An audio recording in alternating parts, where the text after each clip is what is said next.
Welcome everyone. Welcome to the Reach Summit 2021. Wherever you are watching from, I hope you are as excited and just excited because that's what listen, adulting in Africa is a disaster. Okay, let's be honest, adulting anywhere is a disaster, but like specifically on this beloved continent of ours, if you are watching from, a place that is not here, we don't know if we're happy for you or sad for you, but welcome anyway. Welcome one and all. So let me just give you a run through of what to expect today. My name is JR Kanu. I'm the founder of Reach, and we are having the Reach Summit today. Again, welcome.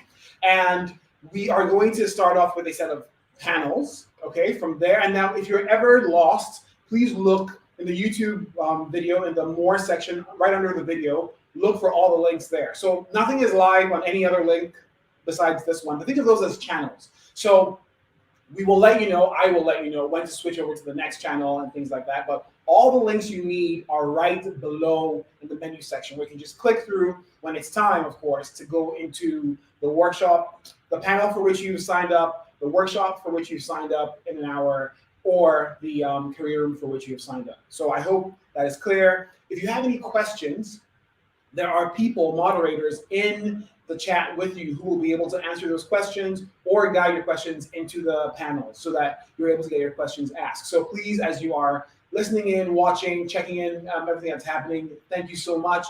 This is interactive. Leave your questions and let's discuss together. So in terms of, now that's our roadmap where we're starting the first hour with the panels, then we go to the workshops, then we end with the career rooms. You might wonder why would Reach do this? So if you don't know who we are, I think I should give you some context. Reach started off as an app, but today we are more of a movement, if I say so myself. So looking at four things we do, we have the app, we have our community and content that we create, we have research that we do, as well as now what you are in today, which are events. And all of these things work together to help people live their best possible lives. We want people to go after their dreams. We want people to make sense of the money they have, no matter how little or how much it is. And we want them to feel expansive. Again, we want them to expand their, yes, you got it, their reach. So if you think about why or at least why we thought this was important, I'm just going to share some stats with you, okay? Because again, research, right? Why not start with stats? So on the continent of Africa specifically, about 302 million people are in this thing we call the lower middle income. Now you might think, oh, maybe that's where I am, and you might think, okay, well, I'm doing well, but like check out these other numbers. So people in extreme poverty are at 467 million. That's 467 million people out of 1.34 billion are in extreme poverty. And then right under that, people who are just about to fall into really extreme poverty, another 467 million. So that is what? Yeah, you got it. 900 or so, about a billion people out of the 1.3 aren't doing so well financially. So like an event like this, an app like the one we have, all of this is designed to really help people make sense of what little money they have. And there are a few reasons for that, okay? So as a continent, 80% of this continent is under the age of 35. So many people are the first in their families or the first of their generation to be doing many of the things that are happening right now. So they don't have the privilege that might come with having other people who have gone ahead of you, who can show you how things work, who can teach you how things run, which is why an event like this that gets you in front of specialists, experts, people who have experience, who can be your big brothers, big sisters, uncles, aunties, whatever you call them, who can show you how they figure things out or who are in it with you and are willing to share some of their lessons learned, pitfalls, but also what they're doing differently. So I hope that as you listen in and you take your notes and you engage, that you are aware of just like how willing and how excited everyone, all 30 of the speakers that you will meet today, depending on where you are here for you. Each of them is here for you. So please take full advantage of that. All right, so for us at Reach, conscious, intentional career and money management, we think that can really transform a person's life. Being intentional and conscious about it, which is why we track everything, right? And we also encourage you as a user, if you're watching this and you use the Reach app, we encourage you to track everything. If you don't use the Reach app, come on now, Reach.Africa. Visit us and download the app and start using it. Available on iOS and Android. I'm going to have to sell my markets if you don't know what that means. Right there. All right, so I'm going to kick off with our first set of panels. We have John joining me shortly in this room, we have my wife and our friends, the Kawawales, Muiwanamaka, talking about managing finances as a couple. All right? And then if you sign up for that, you have the link below. There's another going on, Managing Black Tax and Thriving Nonetheless. And we have, 4 amazing panelists. We have Annie, we have Choma, we have David, and we have Lori. These are all my friends in one way or the other, people I've known for a long time or a short time, depending on how long. I guess depending on when I met them. Guys, that just listen. I'm really excited. I'm gonna be saying like extra stuff I don't need to say. I'm gonna like really calm down now. And then the final one, which I know that many of you are super excited about, which is your MBA is useless and other lessons for African entrepreneurs. So we have 3 amazing speakers there: Carol Labade, we have Aditoya Agesi, and yes, the Forbes 2021 Woman of the Year, Ada Osakwe. So in a few minutes, so give us a few minutes, you will see where you're meant to be. So click below. You should see a cover page for it, so you know you're in the right room. And shortly, your panel will start. So over to you, panelists, and thank you, everyone. Welcome again. So excited to have you here. Bye. All right. Are you sure that you?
Hi guys.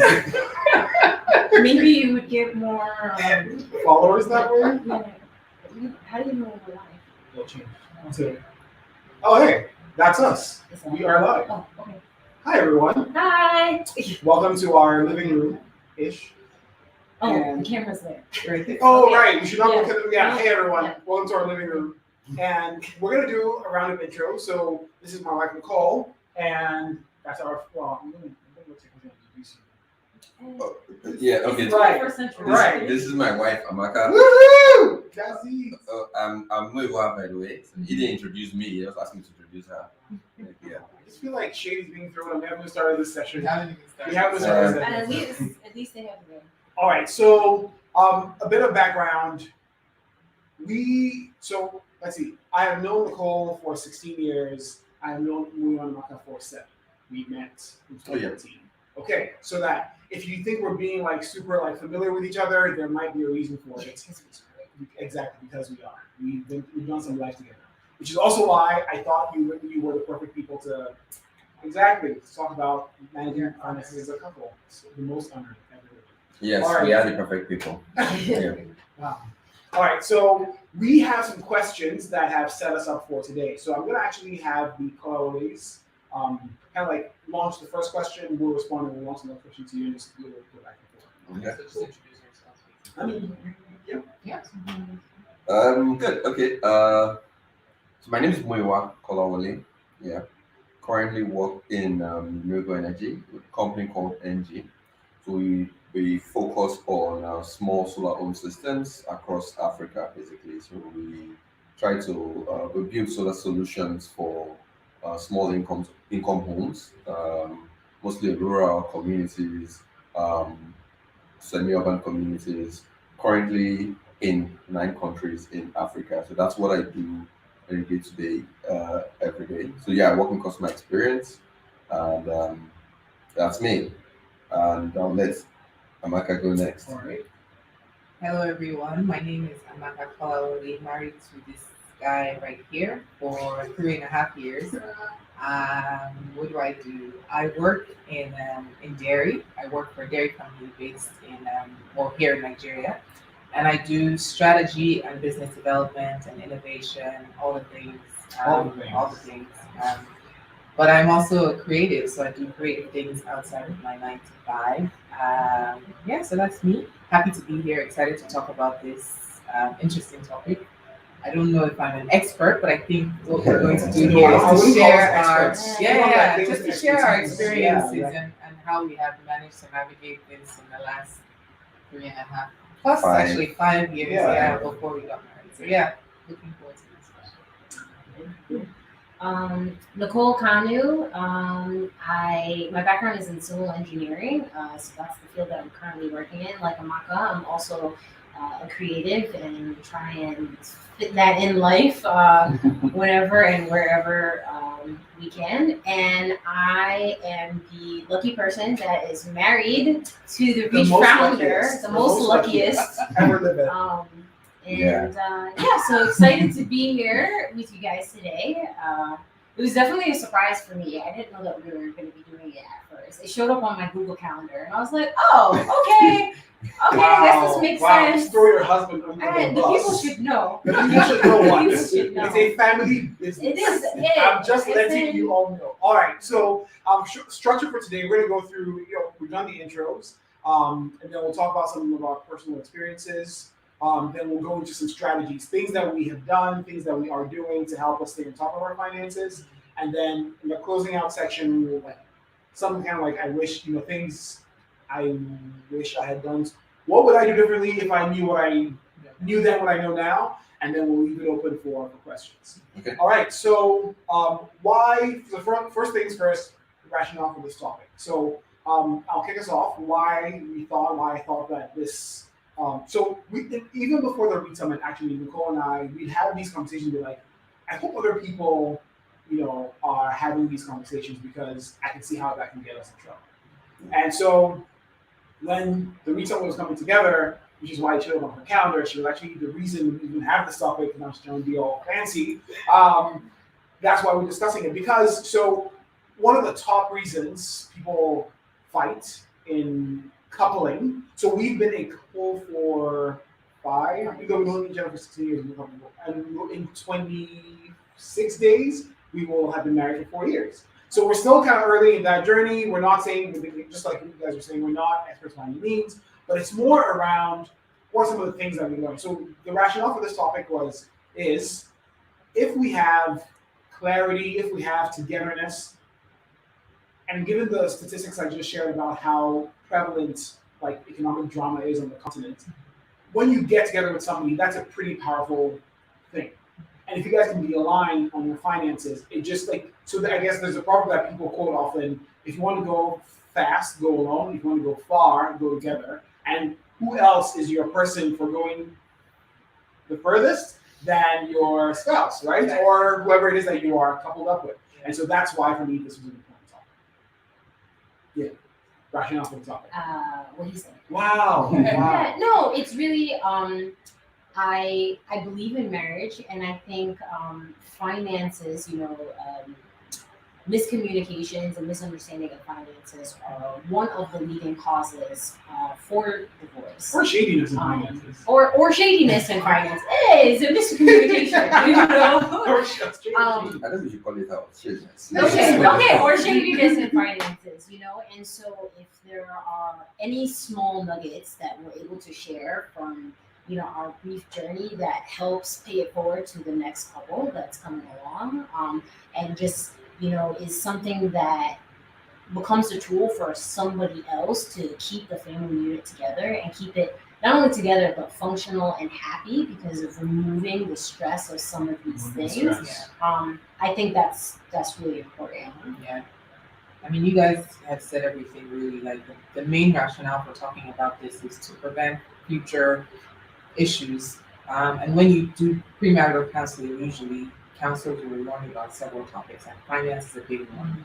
They'll prepare you for discussions and conversations around finance because they know that it could be actually an issue in the future. So I think whatever tips that we have from our 5 years of being together and being friends and being married, that we can share with people just to create more awareness of things that you need to think about, we're happy to share. So I think it's a pretty important topic to have. Yeah.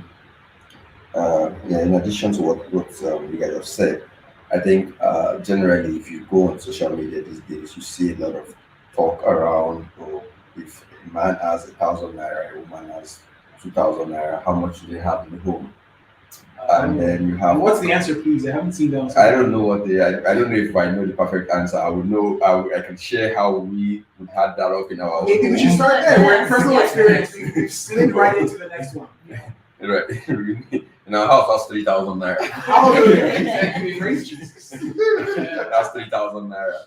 But there are different definitions on social media, so that's why I think it's very important for us to have some of these conversations, right?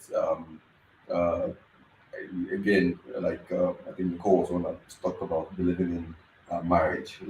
That's also something that we believe in, and there's definitely that part that talks about two becoming one, right? And it's two people, two bodies, definitely two finances or whatever that is, just becoming one. So yeah, I think just to discuss.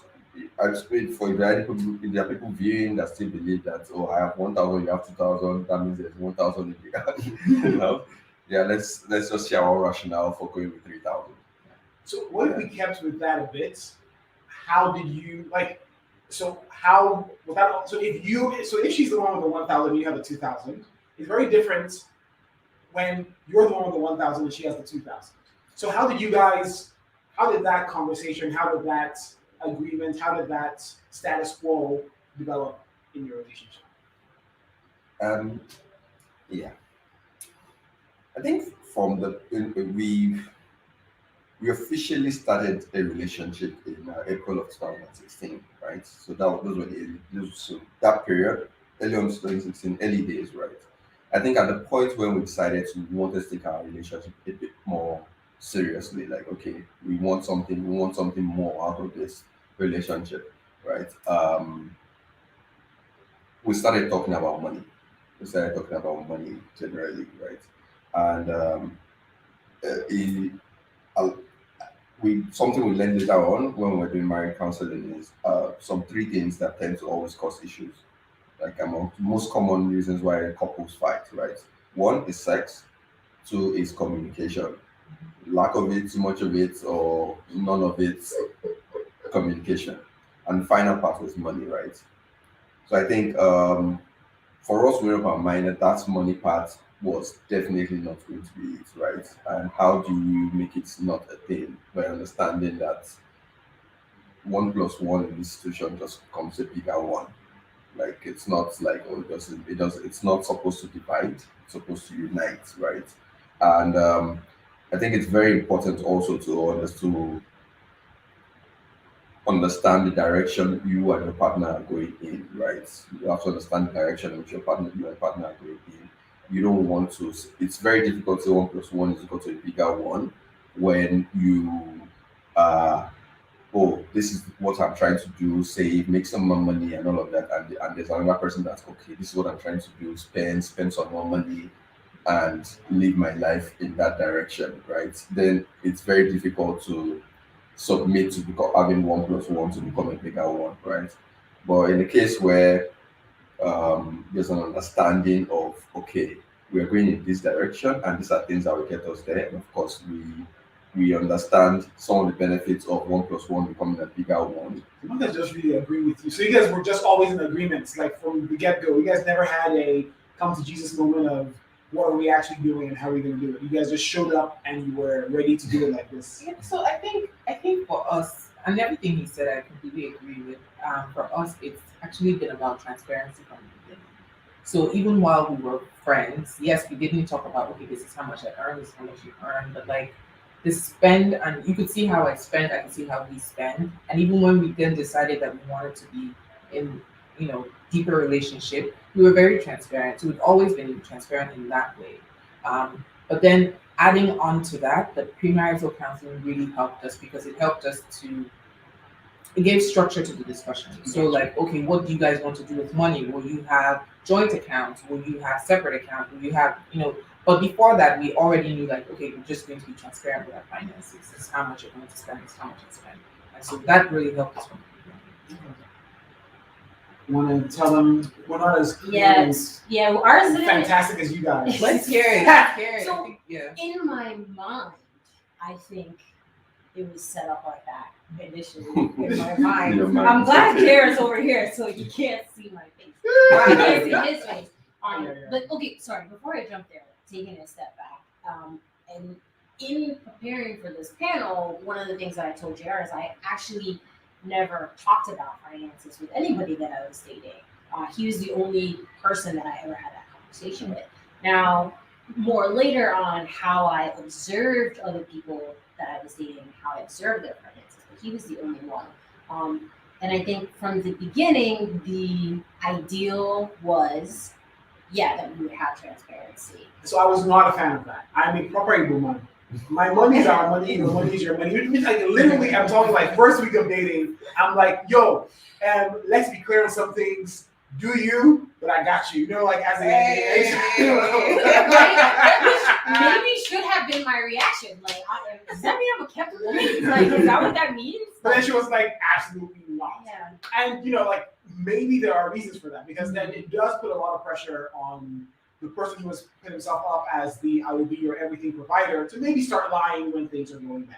Which you hear a lot of guys going out and saying they're going to work and nothing's actually happening. The woman is doing what's happening with the finances. Yeah. So early on, so her response to me saying, "Oh no, your money's your money, my money's our money," she's just like, absolutely not. I said no. So I was like, okay, this is new for me. And also like we talked about how your family of origin can be a huge determinant of how you come in. So we don't talk specifics about money in my house. Like, I do not know what my parents spent on anything for my life, or like they will not tell you that because it's almost like a taboo type conversation. While in her situation, especially for college, like she knew exactly how much they were spending in college or this or that, things like that. Which I think we then did the extreme opposite of, right? Because you have seen one behavior modeled so clearly, you take it as granted, and so you don't have to work at it. So in my case, I was like super clear, super specific, which probably explains reach. And in her case, she was like, "Oh, it'll be figured out, right?" And so we came to, so you know, we started off laying all the cards on the table. We didn't keep laying our cards on the table. So actually, there came a time when we were spending independently of each other, got into trouble financially, without realizing that we had done that. Okay. So I think for me, the key takeaway in that moment was when you agree to lay your cards on the table, it's not a one-time thing. Yes. You have to create a process for always laying all the cards on the table. Yes.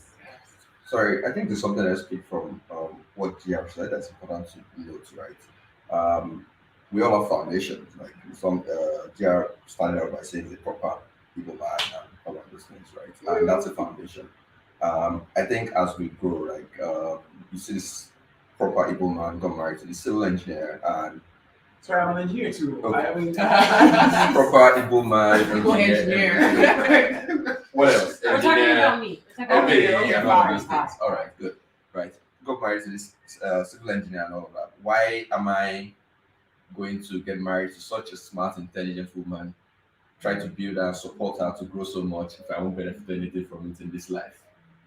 Like, why would I want to say, okay, I'm going to push and support this woman to the greatest heights? But hey, whatever she has is just for her. I'm just like, it's at the end of the day, it benefits our family. because in my mind, it was my job and my job alone. Understandably, right? Yeah. But again, right, why can't she just be the most powerful person in this life, and then she just keeps growing and I keep supporting her? And then, no, I'm also growing, by the way, so I didn't say I'm just supporting and sweeping the ground and all of those things. And if she continues to grow like that, it should be of benefit to our family. It should be, we should, when I say all now, I guess our families grow, right? Like, we should all have to benefit from it. We should all get to benefit from it. So we have to learn and unlearn some things. Yes, there is absolutely nothing wrong with, JR wants to be the one to bear everything and everything. Well, some people choose to live like that, and that's fine. But again, right, at the end of the day, 1+1 becomes 1. What are the principles that guide? Oh, but let's What are be the clear. principles? I no longer, I think we are now in the section of our talk where we are meant to actually be sharing strategies and skills. Yeah. And the fact is, I think that was a bad starting point. I don't think it is healthy. As much as it sounds noble, I don't think it's healthy. Yeah. So Like, which because comes you to married a learning. grown-up person, y'all are grown up together. Exactly, right. I mean, we have to, at some point, there was a path for you where you had to unlearn some of these things in which you already learned. And, it's a bit, we just have to make that decision at some point, right? Whether you're in your 20s, you're in your 30s, you're in your 40s, at some point, there's always room Growth. to learn, to unlearn and learn again. And then maybe you might even need to unlearn some other things at some point. Yeah. So we're going to talk about strategies. What are some of the things that you guys do on a weekly, monthly, or annual basis to keep your finances together? Or that's one. So I'm asking two questions. Okay. So, or what are some rules? So, for instance, you mentioned you said I'm going to have a joint or a separate. So those kind of things. What are some of the things that you've done? Whether it's like it's an ongoing thing or it's like a once and done thing. What are some of these? So I think let me start with something. So for us, the key overarching principles are the budgeting. So periodic budgeting. So starting with an annual budget and then constantly reviewing it through the year, and then tracking. So spend tracking. I'm not the best at tracking my spend, but this guy is like constantly does track his spend. So those are the two principles that we have overall. And I think it really helps because then you don't go over, and you know when you're going over. And sometimes we do, but at least you have an eye on it. And so not until the end of the year you're like, okay, what happened? Where did all our money go? So that really helps us to stay on track. The other thing is, which I mentioned, which we talked about just now, is whether we have a joint account or individual accounts. What we decided to do is we both have our individual accounts still for our own individual expenses, but we have a joint account where we put money into for our big expenses. So for the month, the big things where we both need to spend money on, it's in the joint account. For my individual expense, if I have to go get my hair done or whatever I need to do, it's in my individual account. But at each time, we both know what's in those accounts, so that it's not like I have all this money, piled up somewhere, doing my own little Yeah. thing. But we know what's where. And also the joint account is used for things like investments and savings and things like that. So yeah, I don't know if I missed anything. You didn't, right? Didn't. I don't want to talk about those one of the tools, right? For but budgeting, I think it's very important. It's very important, and you, as much as possible, we have to. If you're budgeting for yourself, then you should try to be at least very honest with yourself. It's like, I'm not budgeting to show GR and Right. code or Yeah. something like that. So I should try to be very honest. So that's some. Um, that's an area that's very important. So actually, let's break that up. Let's break that open a bit. When you say budgeting, do you mean setting amounts or limits? What do you mean? Let's be very clear. Are you saying you're setting limits for how much you would spend Okay.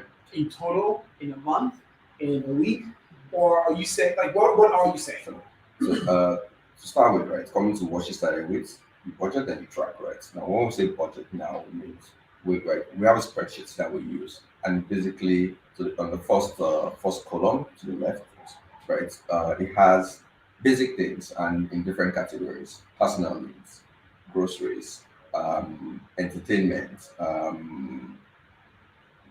and other categories, right? And the different line items, right? When it comes to personal needs, there are things that are clothes, and going to buy clothes, are we going to um, um, uh, whatever, different line items. So we have all those things listed on the spreadsheet, and then the top row has January to December. Like, what is an average budget that I think you spend on this in January, and everything is just listed in some Excel sheets, right? Of course, at there's the part where you just list what is available, what's actually available, what income, what savings, whatever is available, and then you list that budget, right? And so that's what we use, right? And there are different tools that can be used for this. And when we come to Sorry, is it tools? What tools can you Yeah. use for this? Yes. I'm just saying. What? I'm just saying. He was getting there. Yeah. So we even track expenses and things like that. Yeah. There's something called Reach. There is. There's something called Reach There is. that it helps you do this very well. I think it's not also good to just budget. You also want to know how you're doing versus the budget. So it also helps you. She talked about we set an initial one at the beginning of the year that we come periodically to review. And that's because if you track your expenses, you know, okay, I planned 5K for instance for groceries, but it looks like, hey, the last 2 months I've been spending 7.5 on groceries. Yeah. Like, then it's time to just reforecast. And just, Or maybe you just need to spend more on groceries. Yeah, exactly. yeah, exactly. So it's you either say, okay, I'm eating too much, or Exactly. inflation. Budget, right? Things are Inflation is real. inflation is real, and things are more expensive. And then you go back to, hey, all right, January, February, this. In March, up your grocery budget from 5K to 7.5. And choose something else to go down, or you keep everything else the same. So it depends, right? In most cases, right? If income, revenue, and some of these things stay flat, it's very important to also look at, okay, what areas can I cut back on, right? What areas can I come back on? And this leads into another thing on having your own rules for what's that portion of this amount of money that is available that should go into what I actually need versus what I want. You have to need groceries. That's not a want, right? So when you're thinking about cutbacks, you know these are things that I want, right? Oh, I plan to go to the cinema 4 times in March. Let's try 3 times, or let's try 2 times, or whatever the case is. And honestly, some of these things are really wants. There are other things you could do to engage yourself. You won't die.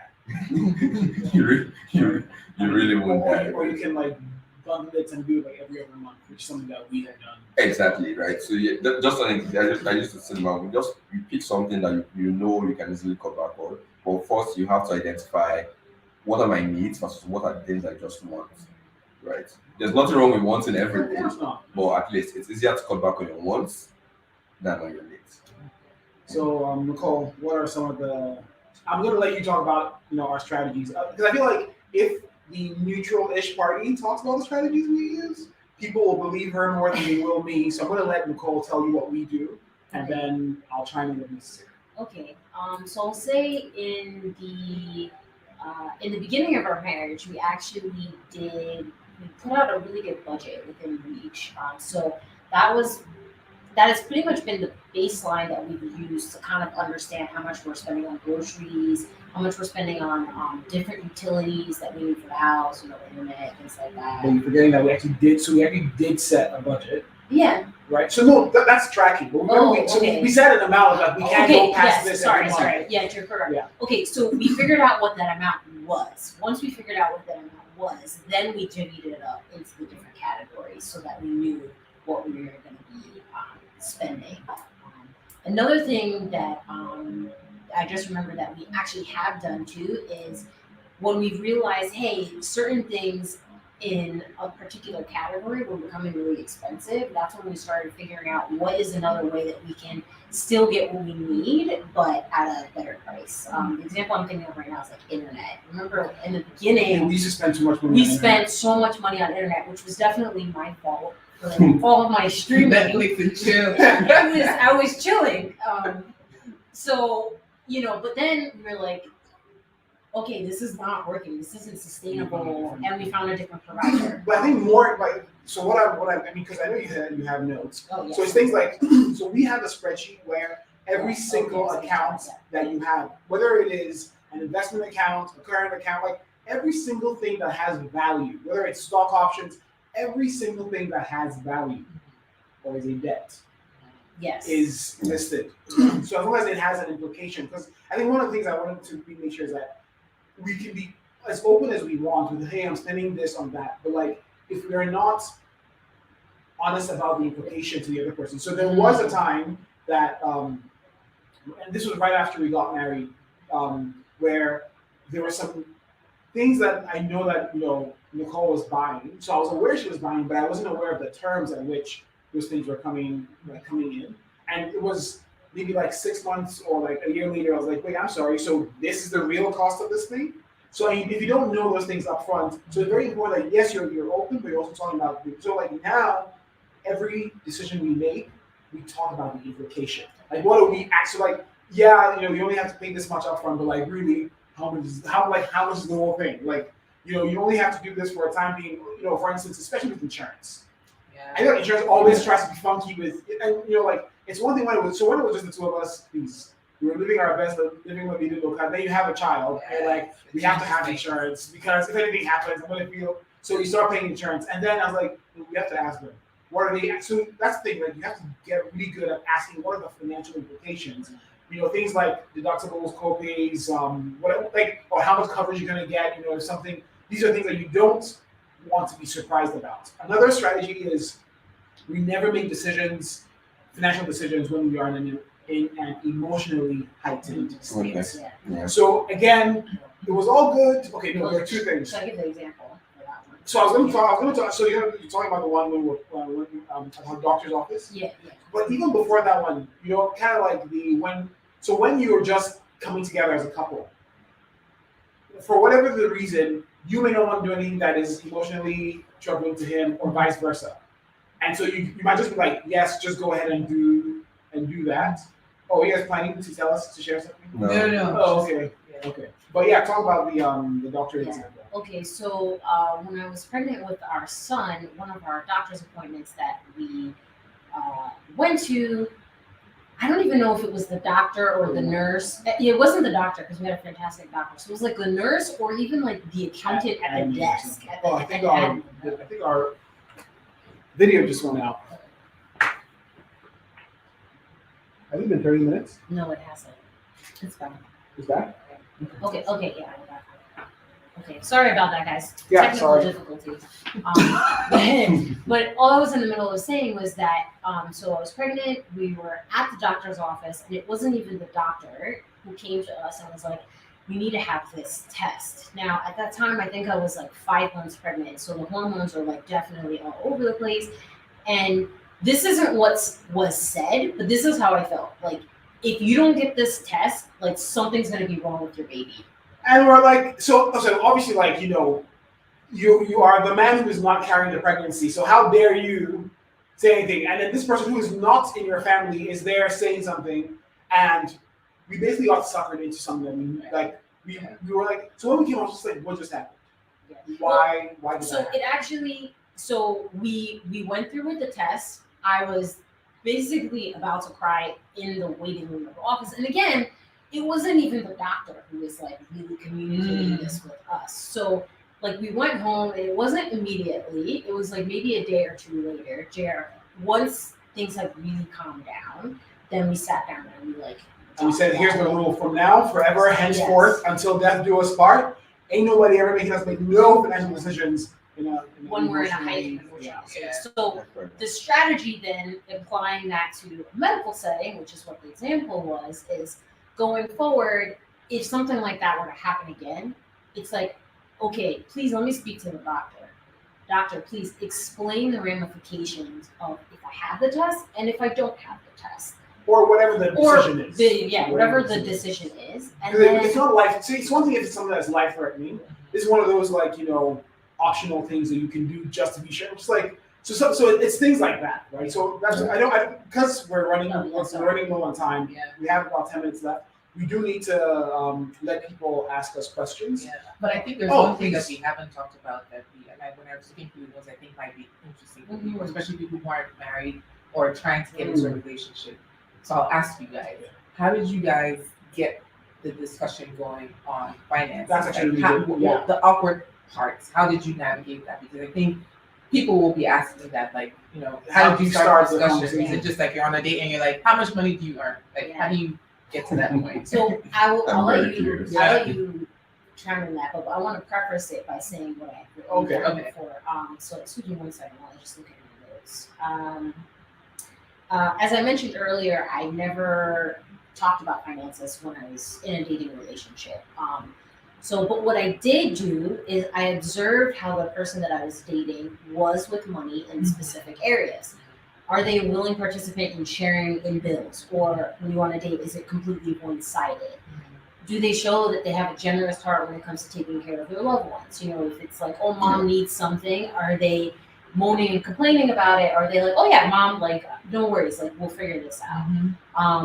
Are they kind, and do they tip wait staff respectfully? Because if somebody has been waiting on you for a while and then you just give them $1 or 10 naira, I'm so sorry. So then maybe they'd be happy with $1. I don't know. Hey, $1 is 500 naira. Yeah, okay, yeah. So depending on where you are, sorry, but what does that? How does that respect? So it's about kind of like how are you kind to people? Like if you're someone who's barking orders at people. So I think there are red flags that let you know if the person is gonna be in your life. I have dating in Lagos is a rough game. And y'all know about my stories up in this Lagos. We will not go into them now, or maybe ever, but or ever. But there were there's some red flags. You don't even have to bother coming up with a conversation until after someone has shown you some of these things. So let's say there are no red flags. And you're like, oh, this is looking serious. Then which it was for us. Yeah. You just have to talk about it. Now, I was not the one who brought it up. Because I was gonna be like, I got you. Exactly. But Nicole was like, let's talk about your finances. What debts do you have? Did you use any tools? Did you use any Nope, she just spat it out. She just spat it right out. And I was taken well aback. I was like, sorry, who are you? Why are you up in my business? But I was like, this is so that was my first reaction. I didn't say it, but I thought I was just like, sorry, what the hell? What do you think you can actually just? I was like, I guess if she's asking, that's probably a good thing. Yeah. But she sees this as going somewhere. So I calmed down. I was like, okay. And then I did, I think I even wrote about it in Money Brain. I was like, I opened the Keynote. I was like, here's the money I have in the bank. Here's the debt I have from school. Here's this. Here's that. Here's that. Here's where things are. And she's like, here's where I am. And then, but the thing is, we did that just the once. So then, as life kept happening, that's how we weren't doing that same. So now we have a monthly check-in. It's scheduled. Yeah. Every month we come and we talk. What are we doing? Even so you have your expenses and you have investments. Like, where's the money that we're keeping, that we're hoping that will be savings, or so all of that stuff. And then do we have the logins for those things? Because if anything happens, you gotta be able to like take care of the business. Yeah. How about you guys? Uh, I want to check on if there are any questions from the audience. I see some coming in. Oh, great. Okay. I think for us, I can't remember when we had the conversation. I know it was definitely at the point when we have both decided that okay, this is now I don't I want more than you just be my girlfriend out of this, right? I can't remember who brought up the conversation. Very likely to be me. I think it was. Very likely to be me in this situation, right? Because as much as possible, I wanted to be very clear on. I wanted to basically share because I wanted that level of transparency in our relationship, right? And of course, I wanted to share, so I wanted to know that you're willing to share. So that was also a sign of some sort, right? Like so, For sure. if I try to share and I want to know you're willing to share, like, oh no, come on, no, Maybe splitting the bill on things. No, just No, sharing. no, Sharing. just share information around Okay. financial status, where we are, what we are, savings, investment, debts, and whatnot, right? Yeah. So I think, yeah, it was for the most part, it was she. I remember you were willing to share for the most of it, Mhm. but like just like an onion bowl, right? Just get Exactly. peel. It took a while. It took a while to finish peeling that onion, but yes, we Was that peeling happening while you guys were in the process of dating to become engaged and become married, or the constant peeling happened Also, once you were no. already married? no. And before we got married, Okay, everything happened okay. before. So we were, yeah, yeah. Before we got married, before we finished, we had the onion was done, and we were very good. We had that understanding. So yes, from the point when we put everything out there, it became a lot easier. Oh, nice. Right? You guys It did that. became a lot easier. So people are asking you guys. Question from the audience. Yeah, Oh, both of okay. you. Question from the audience: how do you decide what goes into the joint account, and how frequently do you deposit into that account? Yeah, come on. Okay. I think we have 95s. People at the moment who have 95s, right? So right now we have defined a portion, an amount, not a percentage, from our 95 that go into every month, right? Into And the for- joint or into the into the personal? joint Okay. account, right? Then every other form of income that doesn't come from our 95 goes into the joint account. Okay. Yeah. All right. Then final question. How does that? So the decision. I guess we probably should answer that. But how does that work? So you guys have an Excel sheet. So even though you're tracking with Reach, you still have an Excel sheet because Yes. there are many things that you still need to keep track of. Yes. So whoever is asking that question, that's actually what we do. We still have. So think of Reach helps us know how much has been spent, but in terms of like, okay, that amount has now been deducted, and what is left in the pool, what grew, what went down, all that stuff. We have a family sheet that we share, and then everyone puts their stuff into every month. Yeah. And then the way we do it is we have each other's pins. So there isn't necessarily a joint account, but what we've done is all the bank cards and stuff are in the same place. So when you're going out or when you need to get any money, Yeah. You just pick one. You pick one and you do what you have to do because all of it, funnels back into Reach or the Excel file. Okay. All right, so I'm going to wrap us up. What are so the final thing is if you I think one or two last questions just popped in. no, I think we have to wrap up, guys. Okay. So sorry. So yeah, key takeaways. We got to do key takeaways. So sorry. So if you knew then what you know now, what would you do differently? If I knew then what I know now. I think for me, I probably wouldn't have been as worried. Maybe I think we're not extremes, right? We're very, very like open. We're not super spenders, and we're also not super savers. I think maybe when I came into the marriage, I was like, "Is this guy going to be overspending? Am I going to be, yeah, like how's this going to work?" But I think I actually would have been more relaxed. Now, if I knew his money habits more before, I probably had been more relaxed. I thought, he's not extreme in any way, and then neither am I, so we're actually good. Did you guys do the faces test already? What are your spending personalities? I don't recall. I think you are familiarity, which is Yeah. super even keeled. Yeah. You are social proof. I can't remember. I don't I can't remember. remember. All right. I know I'm familiar. Yeah. But yeah, you want to go. I think just Oh, so yeah, 10 seconds, right? Trust. I would have trusted that a lot sooner. I think it's very important to just if you're doing life with someone that you trust, then that trust should extend to your finances. If you are doing life with someone that you trust, that trust should not be, oh, I trust that you go out and come back at 5 p.m. Right? The trust should extend to your finances, right? Yeah. I think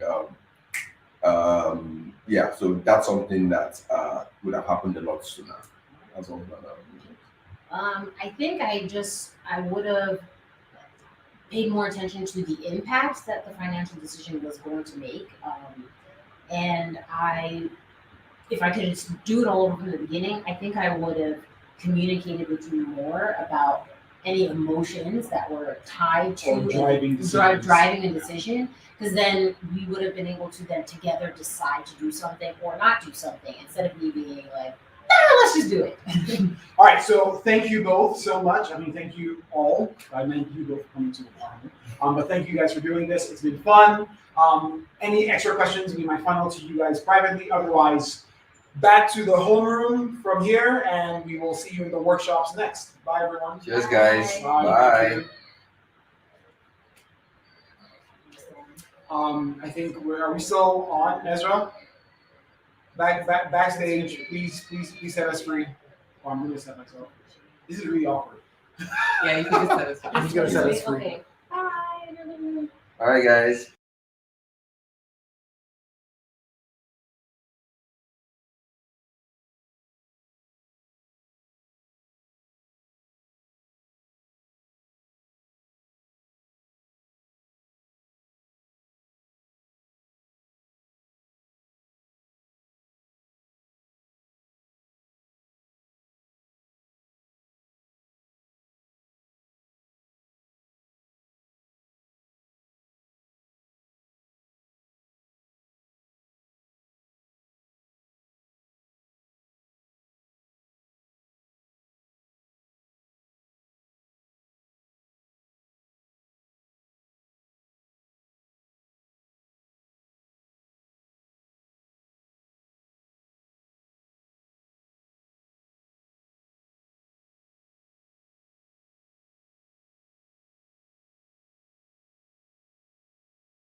Well, I see that. Okay, great. We are back. We are back.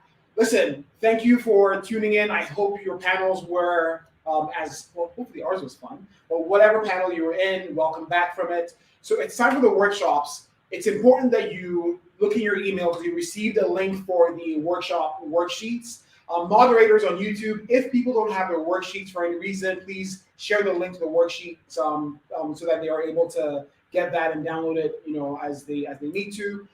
All right, so 3 workshops. One with Sonia and Aline, how to find and create the career of your dreams. Second one with If Well Say, which is about how to create the right partnerships that can double your profit as a business owner or as an expert. And the final one with Sheila OJ from Doberman, who is talking about the ABCs of a job application that help you stand out and get you hired. And gets you hired. All right, so we're starting right away. We're jumping right into it, and then we'll come back before we enter the career rooms. It's important that you have your worksheet to follow along. Again, check your email. It was sent to you this morning, so please check so you're able to go along. These are 3 master teachers. They are phenomenal women who are doing they are literally setting the pace in their areas, in their fields of work. Sonia was my mentor and my editor when I was a journalist in New York. And I'm so excited to have her be part of this. Ifwa and I started off kind of the same time, I believe, moving back to the continent. And now she's teaching other people to do what she has done phenomenally well. So in fact, this year alone, time with Ifwa, I think is going to be easily one of the most valuable times I spent working for my business and for my personal life. So I hope that you get the most out of that. And then finally, if you've been wondering, hey, why am I not getting called in for the interview? Is there something that I'm missing out on the way I should be applying, presenting myself? Before you even get into the career rooms, listen to what Sheila has to say and make yourself the best possible candidate that you can. So without further ado, welcome to the workshop section. Please have a great time. Follow along your worksheets, and thank you to all the maestros who are out there teaching us how to figure things out. Thank you, and see you back when you are done with your workshop.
All right. If you are still kind of confused, please look in the more section than the link below, right where you're watching this. Just look below, you'll see the links. So the panels are done. If you are still kind of confused, oh, sorry, I need to stop that. More section than the link below, right where you're watching this. Okay, so in the link below, you'll find the workshop link. So click on the workshop link to take you to that workshop. Okay, so if you're looking for the workshops that you signed up for, the links to those streams are directly below. What happens is when you're done with the workshop, you will be sent back to the homeroom, and from here we will send you out to the career rooms. Okay, so if you're lost, please just look in the link below. Click the more. If you can't see it, click more. You should see all the links. Panels are done. We are now in the hour for workshops. Click the workshop that you want to attend, and you should be good to go. All right. See you back here shortly.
All right, welcome back, welcome back, welcome back from the workshops.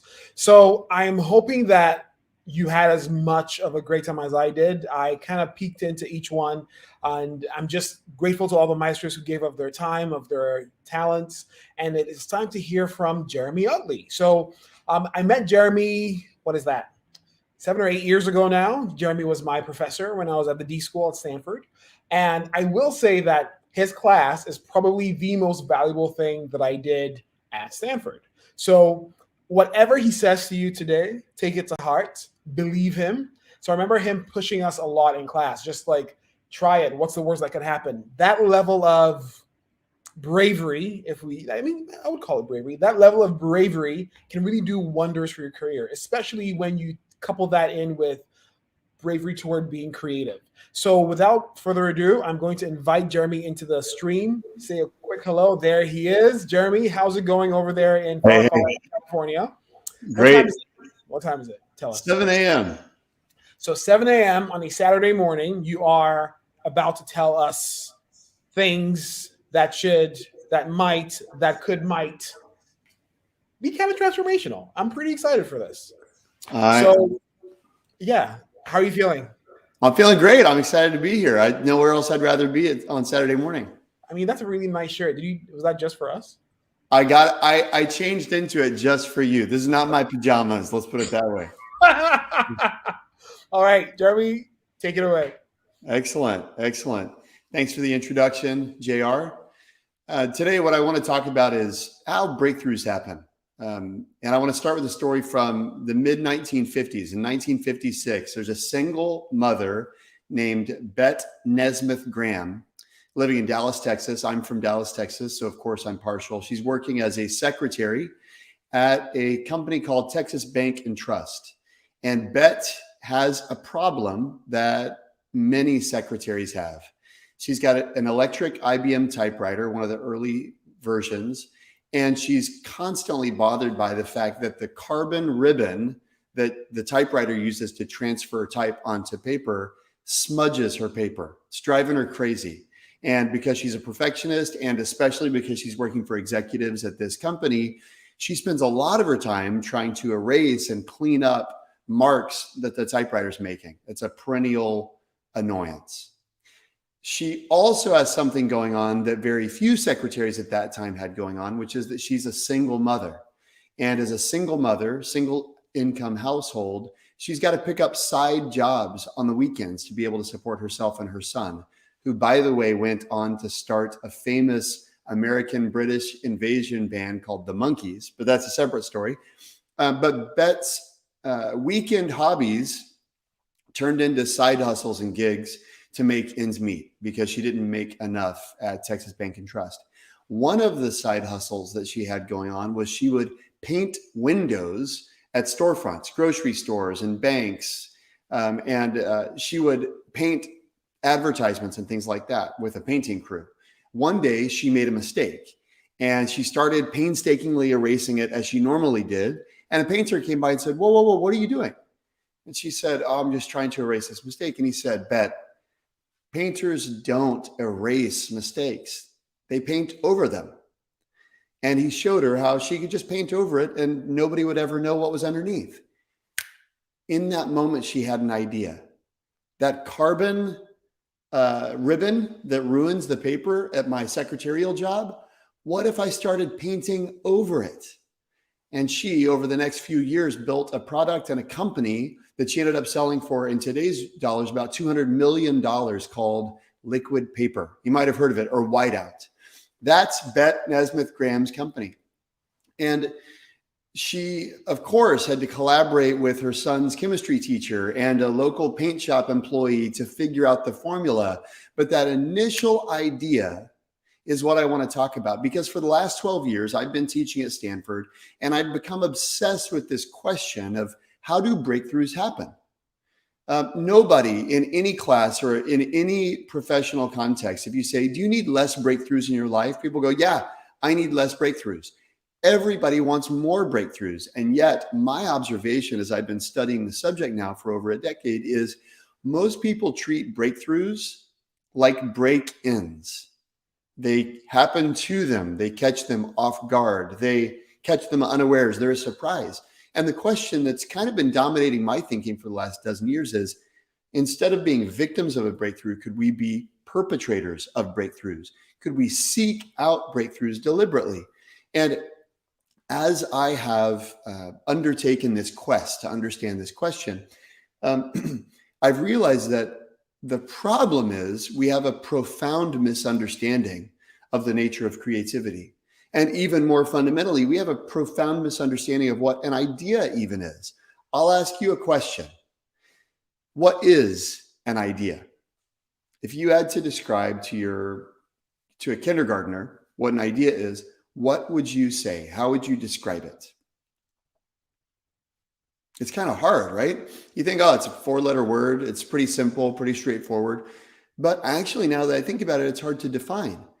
And I would say that is the problem, right? The most fundamental unit of a breakthrough, an idea, we can't even define in terms that a kindergartner could understand.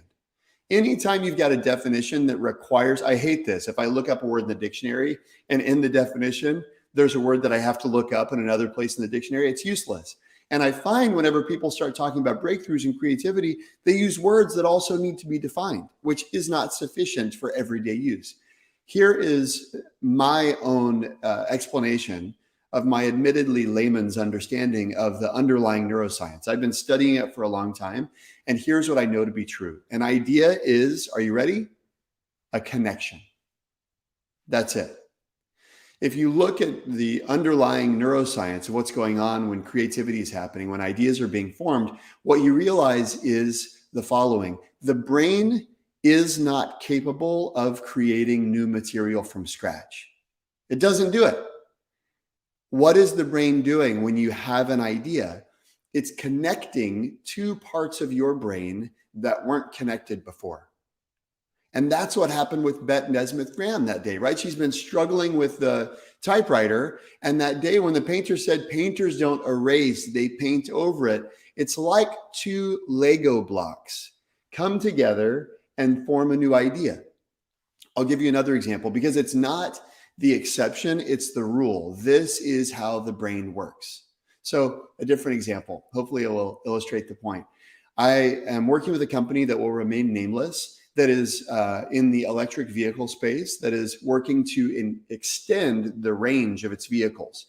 If you buy an electric car, you might get 300 miles out of it. But a lot of people, it's called range anxiety. A lot of people are nervous about only having 300 miles worth of range in their car and being away from a charging station.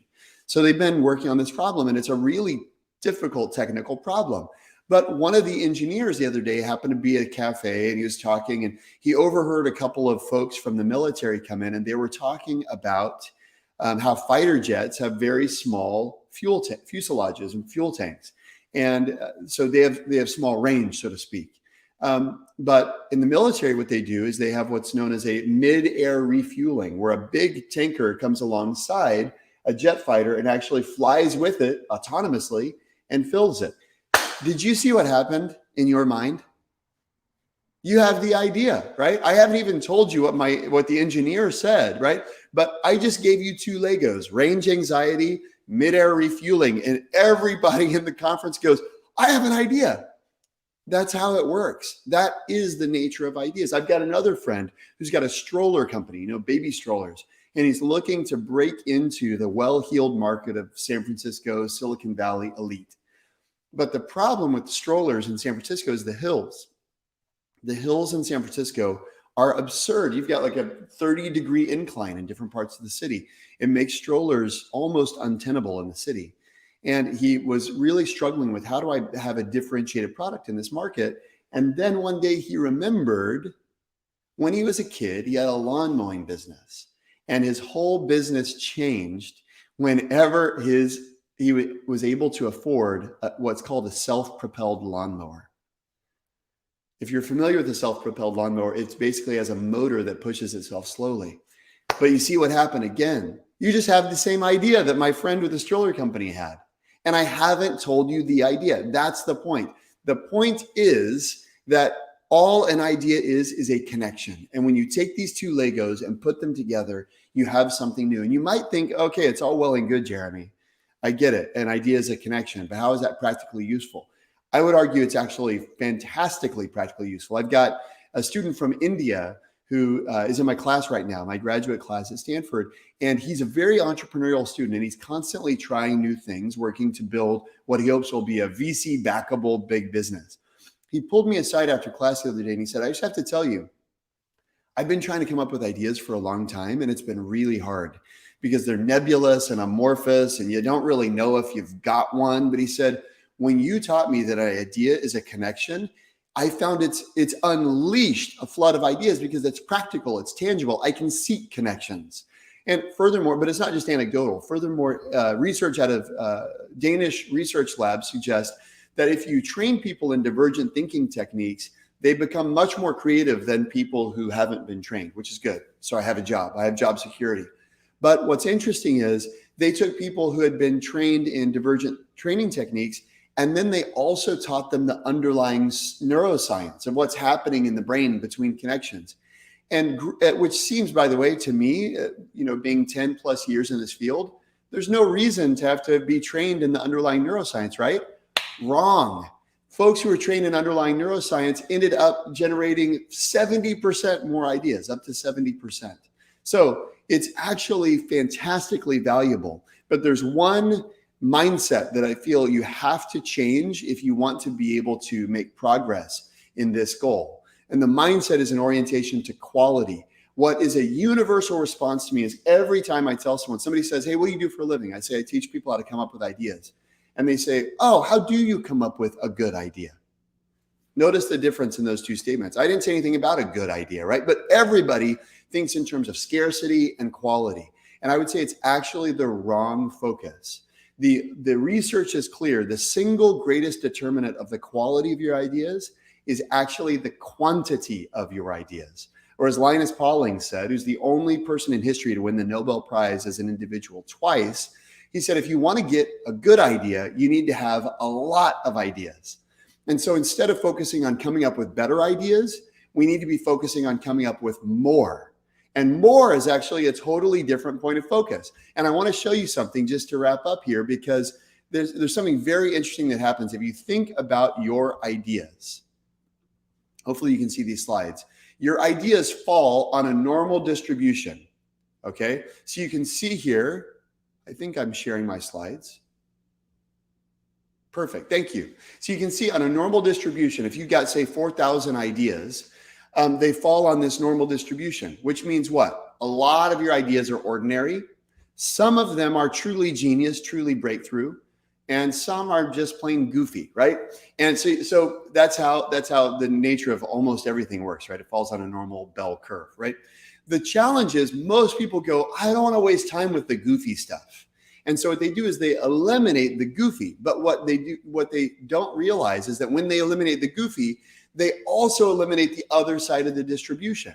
And they end up with a bunch of ordinary ideas. And so the question is, which distribution will you choose? If you want to get genius, you've got to be willing to put up with the goofy. The goal is actually volume. It's a volume and variation game. That's the difference. That's the distinguishing mark of the creative individual. It's not that they come up with better ideas, but that they come up with more ideas. And for the purposes of our discussion, they're coming up with more connections. What I wish for you in your career, and I'll close with this quote from Walter Isaacson. Walter Isaacson said, he's written biographies of Benjamin Franklin and Leonardo da Vinci and Albert Einstein, Ada Lovelace, many other incredible innovators. And someone asked him, and he's also the CEO of CNN and the Aspen Institute. He's a very established and regarded leader himself. And someone asked him, what makes these people special? Are they just extraordinarily smart?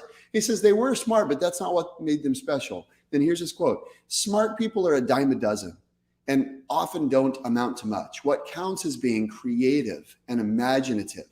That's what distinguished those people. And what I would say is there's no way to smart your way to genius. There's no way to smart your way to a breakthrough. And a lot of the behaviors that we've been taught all of our lives are really smart, are counterintuitive to the kinds of behaviors that are needed to be really creative. And so if you could put the slides back up one more time, please, Ezra. What I want to say is, how can you get started? There's two simple things you can do. One is, feel free to subscribe to my newsletter. By the way, you can just scan this if you want with your phone. But every day I try to write a 2 to 3 minute quick blurb on some counterintuitive practice. Because if you're like me, you're type A, you're smart, you've been efficient and effective all your life. And a lot of the tactics of truly breakthrough thinkers are totally counterintuitive. I write about one of those things every day. The other thing you can do is you can try this free micro lesson. Basically, I've got some students at Stanford who built a micro lesson based on some of these ideas. And it's based on the research that suggests that if we just hear something, we're likely to forget it 70% by tomorrow. But if we reinforce it and if we practice it, we're likely to retain much more over time. This is a free lesson that I had them create just for the session. I hope you'll check it out and start to practice some of the critical mindsets of breakthrough thinking. Thanks for having me, and I look forward to hearing about the rest of the conference. Thank you. Am I back? Can anyone hear me? I can hear you, but your video went away when you came on. There you go. All right, I think there's a bit of a lag. Yep, there is a bit of a lag.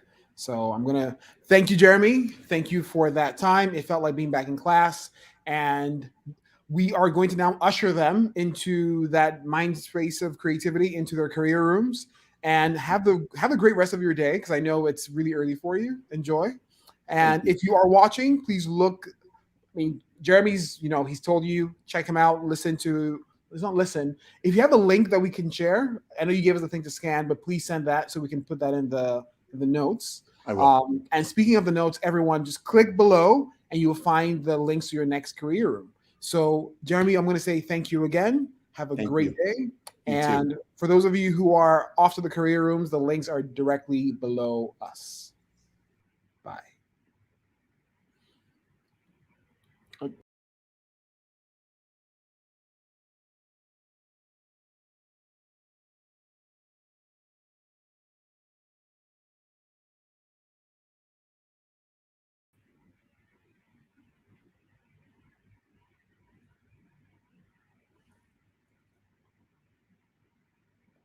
If you can hear me, the links are directly below. So you need to click. So in the info space for this video you're watching right now, click more, click info. It should expand and you will see the links to all the career rooms. So please look below and click to your career room. Thanks.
All right. Welcome back. And I hope that you got as much out of those career rooms as I did. I checked into each of them, and it was frankly just this is stuff that I wish that someone had sat me down to tell me when I was coming up in my career. So I really hope that you found value. I hope that you got a lot of nuggets to help you really accelerate your career as you move into this week and for the rest of your life. So with that, we want to say thank you for joining us for the Reach Summits from the comfort of my living room. Thank you so much. And thank you to all our speakers, to all our sponsors, to everyone that made today possible. We are so grateful. Thank you for what you've done and what you continue to do to make us all better for it. So with that, goodbye and good night.